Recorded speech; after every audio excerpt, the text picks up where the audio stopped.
What kind of country manufactures criminal prosecutions against political opponents?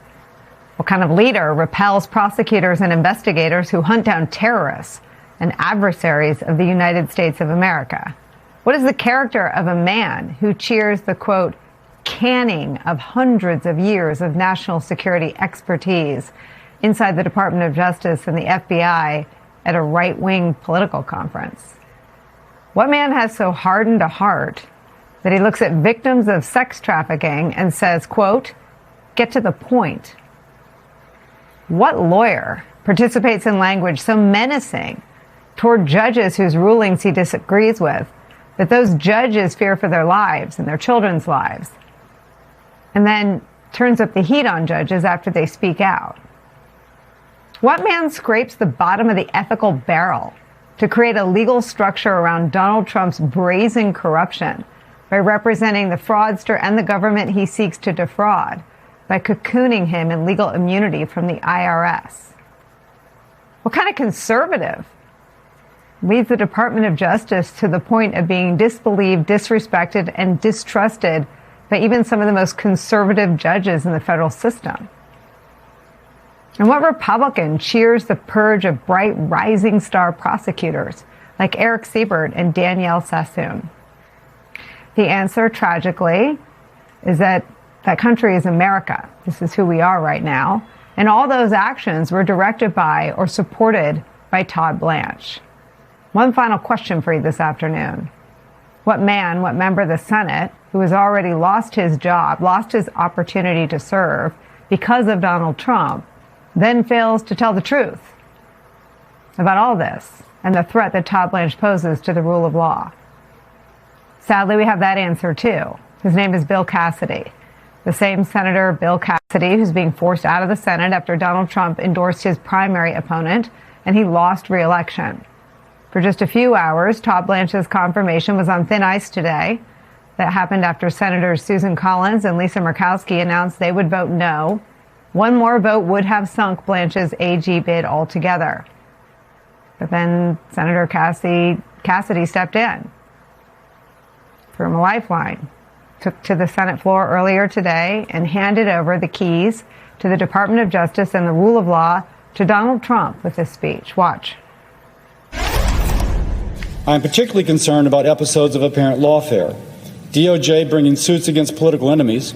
I am realistic that President Trump can be unrelenting on this, but this will be true no matter who the Attorney General is, and this is the rationale for having a Senate-confirmed Attorney General with more leverage to push back. Mr. Blanche is not perfect, and he will tell you this, but the choice is not between perfection and Mr. Blanche. It is between Mr. Blanche and another acting Attorney General who may not run the department effectively under President Trump, and who indeed may not be as good as Mr. Blanche. All considered, I will vote for Mr. Blanche. I'll be criticized for this vote. What's new?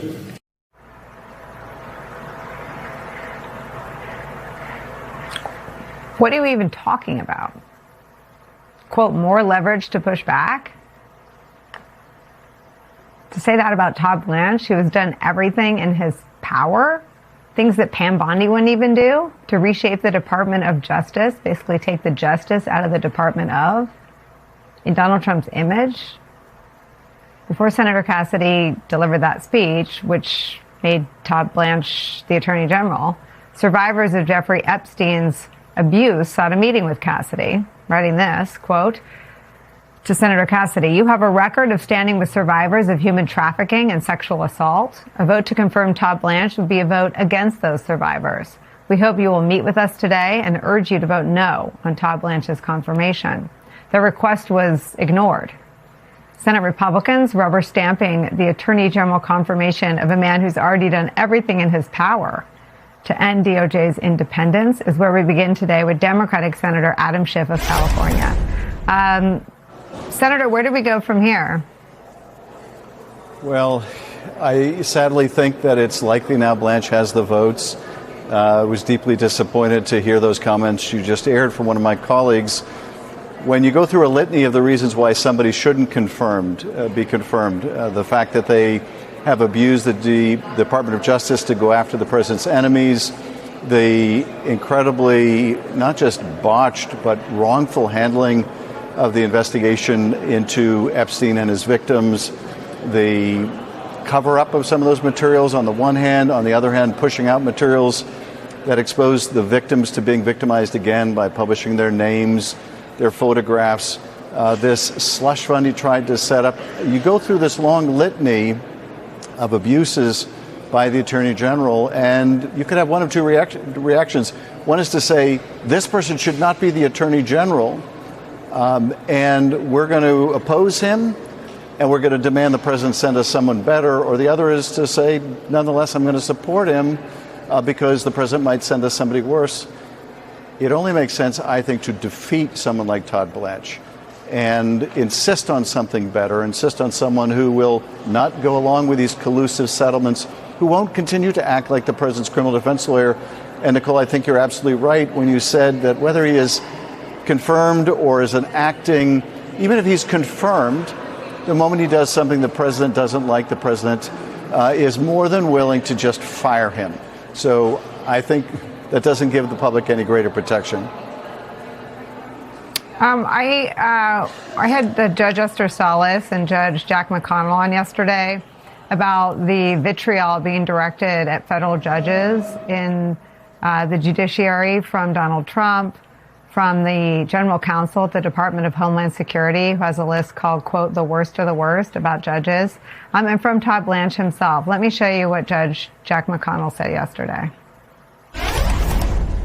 What we're seeing right now is out of the executive branch, it appears to be an attempt to delegitimize the courts, and they're doing that through trying to delegitimize judges.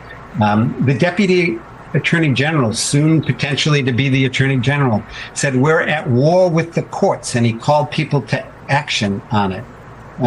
These kind of things are not acceptable in a democratic society where we follow the rule of law. It's across the board. People appointed by Democratic presidents, people appointed by Republican presidents have been subjected to this personal attack on judges in an attempt to delegitimize them. It's really an attack on the judiciary itself. And the very foundation of our democracy.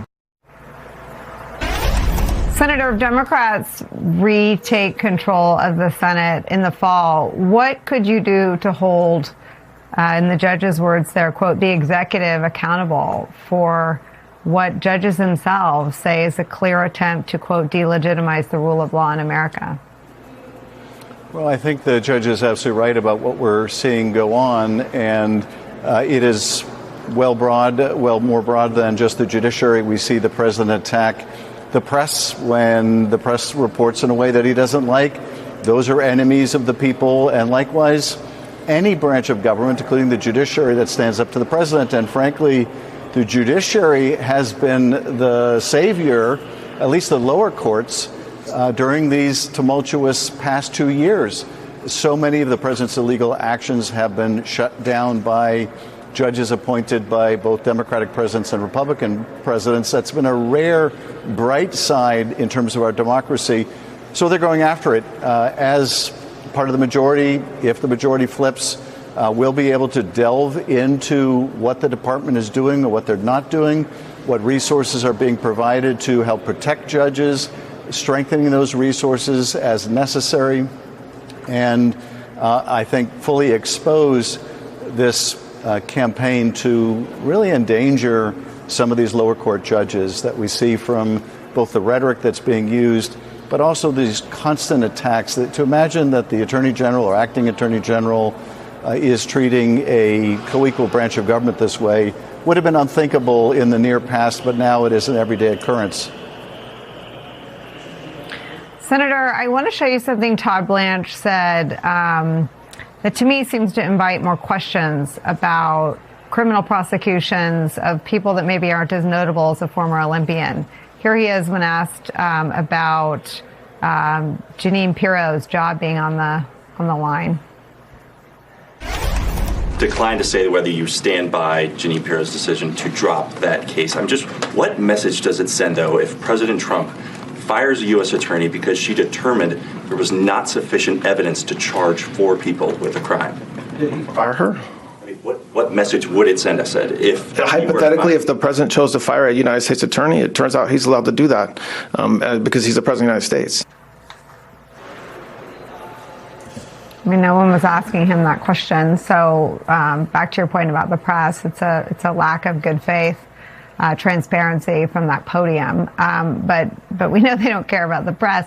What does it say to you, though, that this is a case around which there's friction and that the now likely to be confirmed Attorney General is not standing on the side of the extremely political actor who simply drew a line the way Bill Barr did after Donald Trump lost at this extraordinary play? She simply seemingly refused to manufacture evidence against someone who didn't do what Donald Trump said he did, which was to vandalize the reflecting pool, which instead was destroyed by a crappy contractor who Donald Trump hired in a no-bid contract.